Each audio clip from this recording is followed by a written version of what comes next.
Voice நமக்கு ப்ராப்பரா இல்லை அப்படின்னா கம்யூனிகேஷன்ல நம்ம கண்டிப்பா அடி வாங்குவோம். ஒவ்வொரு வாய்ஸுக்கும் ஒவ்வொரு பெர்செப்ஷன் அப்படிங்கிற ஒரு விஷயம் ஒன்று இருக்கு. ஓகே, வீடியோல நம்மளோட வாய்ஸ்னால நம்மளோட கம்யூனிகேஷன் எப்படி அஃபெக்ட் ஆகுது அப்படிங்கிறதையும், வோக்கல் பிராண்டிங் அப்படின்னா என்ன, 5 எலிமெண்ட்ஸ் என்ன, ஸோ இதெல்லாம் பண்றதுனால நம்மளோட வாய்ஸ் நம்ம கம்யூனிகேஷன் ஸ்கில்ல எப்படி நம்ம இம்ப்ரூவ் ஆகலாம் அப்படிங்கிறது தான் இந்த வீடியோல நான் உங்களுக்கு கோச் பண்ண போறேன். ஸோ நான் கேஜே, நீங்க பார்த்துட்டு இருக்க சேனல் வாய்ஸ் ஆஃப் கேஜே. நான் இங்க communication, English fluency and personal development, so இப்படி இந்த 3 டாபிக் நான் இந்த சேனல்ல கவர் பண்ணிக்கிட்டு இருக்கேன். ஸோ டைரக்டா நம்ம கண்டென்ட்குள்ள போய் பார்த்துருக்கோம். சேல்ஸ் கால் வருது, அவர் உங்களுக்கு யாருன்னே தெரியல, நீங்க போன்ல எடுத்து பேசுறீங்க. அப்ப அவரை நீங்க எப்படிப்பட்ட ஒரு பர்சனா இமேஜ் பண்ணுவீங்க அப்படின்னா, எதை வச்சு இமேஜ் பண்ணுவீங்க அப்படின்னா அவரோட வாய்ஸை வச்சுதான். ஓகேவா? ஸோ அவரோட வாய்ஸ் தான் அந்த இடத்துல அவருக்கு ஒரு இமேஜை கிரியேட் பண்ணி கொடுக்குது. அவருக்கு அந்த இடத்துல ஒரு பிராண்டா கிரியேட் ஆகுது இல்லையா? சில பேர் நம்ம நேர்ல பார்ப்போம், அவங்கள்ட்ட பேசியிருக்கவே மாட்டோம், அவங்க வந்து ஆட்டிடியூட் அப்படின்னு நினைப்போம். ஆனா அவங்க வந்து பேசும்போது பாத்தீங்கன்னா அப்படியே குழந்தை மாதிரி இருக்கும். இவனை போய் நம்ம இவ்வளவு ஒரு ஆட்டிடியூடான ஒரு ஆள் நினைச்சிட்டோமே அப்படின்னு நம்ம யோசிப்போம். லைக் என்னையுமே நிறைய பேர் இப்படிதான் யோசிப்பாங்க. நான் ஆட்டிடியூடான ஆள்லாம் கிடையாது, நான் ஒரு ஜாலி டைப் தான். நிறைய பேர் வந்து ஜஸ்ட் அவங்களோட வாய்ஸை வச்சுதான் நம்ம வந்து பிராண்ட் பண்ணுவோம். ஸோ உங்களோட வாய்ஸ் அப்படிங்கிறது தான் உங்களுக்கான ஒரு பிராண்ட். எப்படி வந்து ஒரு ஆதார் கார்டோ, எப்படி வந்து ஒரு ஓட்டர் ஐடியோ இந்த மாதிரி இருக்கு இல்லையா? ஸோ இந்த மாதிரி வாய்ஸுங்கிறது உங்களுக்கான ஒரு ஆதார் கார்டு, உங்களுக்கான ஒரு பிராண்ட். ஸோ அந்த வோக்கல் பிராண்ட் அப்படிங்கிறத லைக் நம்ம இந்த மார்க்கெட்டிங் சைடில் வந்தோம்னு வச்சுக்கோங்களேன். யூடியூப் வீடியோஸ்க்கு எது வந்து மார்க்கெட்டிங் அப்படின்னா தம்ப்நெயில்ஸ்.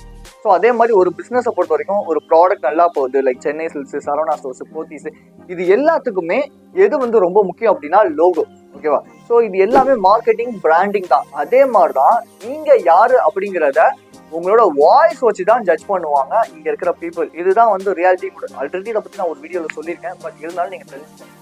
ஸோ வாய்ஸ் பிராண்டிங் அப்படிங்கிறது உங்களோட வாய்ஸை வச்சு நீங்க யாருங்கிறத பிராண்ட் பண்றது. லைக் வந்து இதுவே நீங்க நார்மலா பேசுறீங்க அப்படின்னா உங்களோட தம்பியாவோ, இல்ல நீங்க கொஞ்சம் ரகடா பேசுனீங்கன்னா உங்க அண்ணியனாவோ, அப்படி இல்ல நீங்க வந்து ரொம்ப ரொமான்டிக்கா பேசுனீங்க அப்படின்னா அப்படிங்கிற மாதிரியோ இப்படிதான் வந்து போர்ட்ரே பண்ணுவாங்க எல்லாருமே. இந்த வாய்ஸை எப்படி நம்ம ரெடி பண்ணலாம் அப்படின்னா, வாய்ஸை பொறுத்த வரைக்கும் 5 எலிமெண்ட்ஸ் இருக்கு. Number 1 intensity. இன்டென்சிட்டி அப்படிங்கிறோடனே நீங்க வந்து லவுடா பேசணும் அப்படின்னு நினைக்கிறது பேர் இன்டென்சிட்டி கிடையாது. இன்டென்சிட்டி இன் த சென்ஸ் உங்களோட வாய்ஸ்ல எந்த அளவு நீங்க டெப்தா பேசுறீங்க, உங்களோட வாய்ஸை நீங்க எந்த அளவுக்கு டெப்தா யூஸ் பண்றீங்க அப்படிங்கிறது. எக்ஸாம்பிள் உங்களுக்கு ஒரு சொல்றேன். இப்போ நம்ம சத்தமா பேசுறோம்னு வச்சுக்கோங்க ஒரு வார்த்தையை, டே அங்க போகாத அப்படின்னா கொஞ்சம் அக்ரெசிவா இருக்கிற மாதிரி இருக்கும். பட் இதுவே நம்ம ஸ்லோவா பேசுவோம், டே அங்க போகாது அப்படின்னா இது ரொம்ப அப்படியே சாஃப்டா இருக்கும். பட் இது ரெண்டுத்துக்குமே நடுவுல டேய் அங்க போகாது அப்படிங்கும் போது அதான் அந்த இன்டென்சிட்டி. ஓகேவா? அந்த புரியுதுங்களா?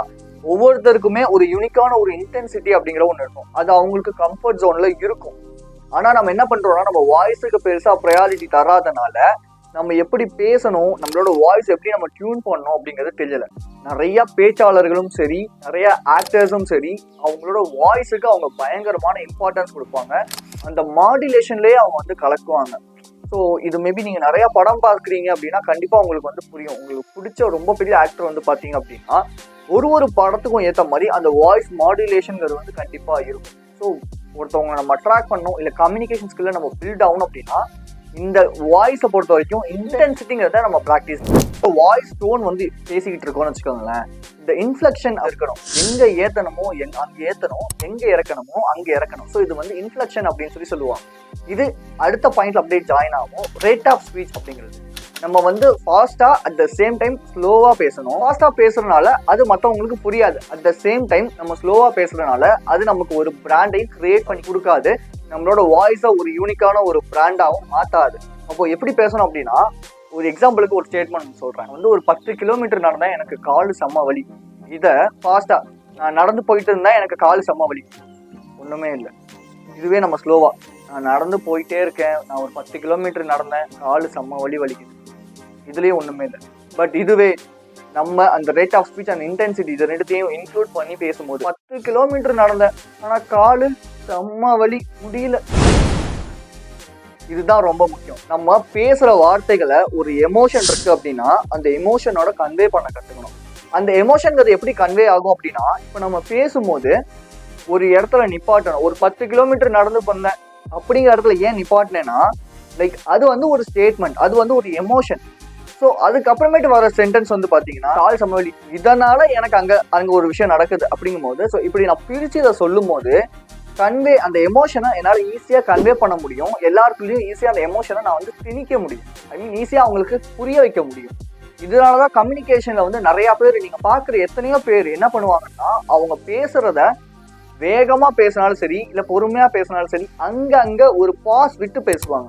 பாஸ் விட்டு அந்த எமோஷனை கொஞ்சம் கன்வே பண்ணும்போது, ஏன் இங்கே நான் பேசும்போதே ஒரு சில வார்த்தைகளை ஏன் அழுத்தி பேசுகிறேன், ஏன் வந்து கொஞ்சம் நிப்பாட்டி பேசுகிறேன், எனக்கு வந்து ஈஸியாக புரியும். இதுவே நான் வந்து வேகமா கடன் முடிச்சிடலாம், இல்ல பொறுமையா கடன் பேசிடலாம், ஒரு எமோஷனே இல்லாம வெறும் சிரிச்சுக்கிட்டே அப்படின்னு முடிச்சிடலாம். பட் அது நல்லா இருக்குமா அப்படின்னு கேட்டீங்கன்னா, அது எனக்குமே இம்ப்ரூவ்மெண்ட் கிடையாது, உங்களுக்குமே இம்ப்ரூவ்மெண்ட் சரியாது. மேபி நான் வந்து இந்த எடிட்டிங்லாம் வச்சா சூப்பரா எப்படியோ காட்டிடலாம், பட் அது இம்ப்ரூவ்மெண்டா இருக்குமா அப்படின்னு கேட்டீங்கன்னா நிச்சயமா இருக்காது. ஸோ டெம்போ அண்ட் ரேட் இது ரெண்டுமே முக்கியம். ஸோ இது ரெண்டுத்தையுமே வந்து கரெக்டாக நீங்கள் யூஸ் பண்ணீங்க அப்படின்னா கம்யூனிகேஷனில் கண்டிப்பாக உங்களால் பில்ட் பண்ண முடியாது. ஸோ உங்கள் வாய்ஸ் உங்களுக்குன்னு ஒரு பிராண்டிங் கிரியேட். ஃப்ரீக்வன்சி, அதாவது மேலுக்கும் ஃபீமேலுக்கும் ஒரு தனி பேட்டர்ன் இருக்குது இந்த ஃப்ரீக்வன்சியில். மேல் பொறுத்த வரைக்கும் 90 to 155 ஹெர்ட்ஸுங்கிறது மேலுக்கான ஒரு ஃப்ரீக்வன்சி, பேசுகிற அந்த வாய்ஸோட ஒரு சவுண்ட் வருது இல்லையா வெளியே அது. இதுவே ஃபீமேலுக்கு வந்து பார்த்தீங்கன்னா 165 to 255 ஹெர்ட்ஸ் வரைக்கும் வருது. ஸோ இந்த மாதிரி அந்த ரேஞ்ச்குள்ளே இருக்கிற வாய்ஸ் நம்ம வந்து ப்ராப்பராக யூஸ் பண்ணும்போது மற்றவங்களுக்கு அது ரொம்ப பிடிக்கும். அவங்க வாய்ஸை கேட்கறதுக்கே ஆஹா எவ்வளோ இனிமையாக இருக்குங்கிறோம்ல, இது வந்து இந்த ஹெர்ட்ஸ்குள்ளே இருக்கும்போது. பட் இதுவே ஃபீமேலுக்கோ இல்லை மேலுக்கோ இதை விட நம்ம கொஞ்சம் ஹை பிச்சில் போகும்போது, கொஞ்சம் ஹையாக நம்ம பேசும்போது அந்த பேச்சு வந்து இறக்க ஆரம்பிக்கும், கீச் கீச் கீச்சணும். ஸோ அதை பார்க்கும்போது ஒன்ஸ் அக்ரெசிவாக இருக்கும். அப்படி இல்லை அப்படின்னா இவங்க என்ன இப்படி பேசுறாங்க அப்படிங்கிற மாதிரி தோணுது இல்லையா. சில பேரோட வாய்ஸ்லாம் ரொம்ப கிச்சு கிச்சுன்னு இருக்கும், சில பேருக்கு வந்து பேசுறது ஒரு மாதிரி கிச்சு கிச்சுன்னு இருக்கு இல்லையா.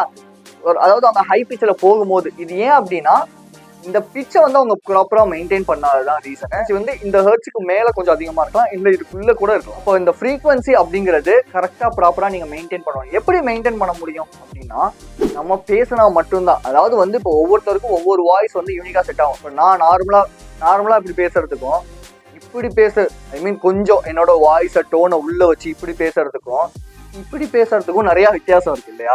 ஸோ இந்த மாதிரி நம்ம ப்ராக்டிஸ் பண்ணும்போது மட்டும்தான் தெரியும் நம்ம எந்த எப்படி நம்ம பேசணும், எந்த ஃப்ரீக்வன்சியில் பேசணும் அப்படின்னு சொல்லி.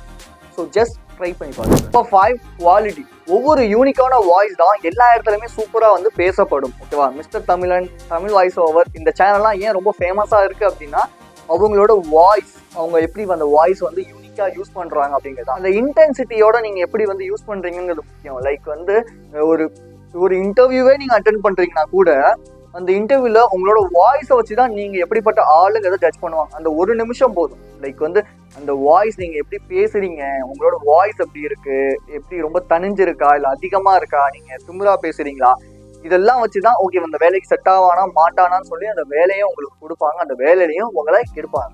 ஸோ உங்களோட வாய்ஸை நீங்கள் ப்ராப்பராக பார்த்துக்கணும். அப்போ இந்த 5 எலிமெண்ட்ஸை நம்ம டெய்லி ப்ராக்டிஸ் பண்ணும்போது நம்ம வாய்ஸை நம்ம சூப்பராக வந்து மெயின்டைன் பண்ண முடியும், பார்த்துக்க முடியும். பட் இதுக்கு ஒரு கண்டிஷன் இருக்கு. ஜஸ்ட் நம்ம வாய்ஸை வந்து மெயின்டைன் பண்ணணும், ப்ராப்பராக வந்து பார்த்துக்கணும் அப்படின்னா ஓகே ரைட் நம்ம சூப்பராக பண்ணலாம். பட் நம்ம ஒரு விஷயத்த வந்து தடுக்கணும். என்னன்னா நம்ம கிட்ட இருக்க பேட் ஹேபிட்ஸை நம்ம எந்தெந்த ஹேபிட்ஸ்லாம் சமன் பண்ணி ஓகே அது எனக்கு வேணும்னு வச்சிருக்கோமோ அந்த ஹேபிட்ஸ் எல்லாத்தையுமே நம்ம தூக்கி போடணும். லைக் அது வந்து ஸ்மோக்கிங், லைக் வந்து ஸ்மோக் பண்ணுறதுனால என்ன நடந்துடும், இந்த இடத்துல போய் சளி ஃபார்ம் ஆகும்.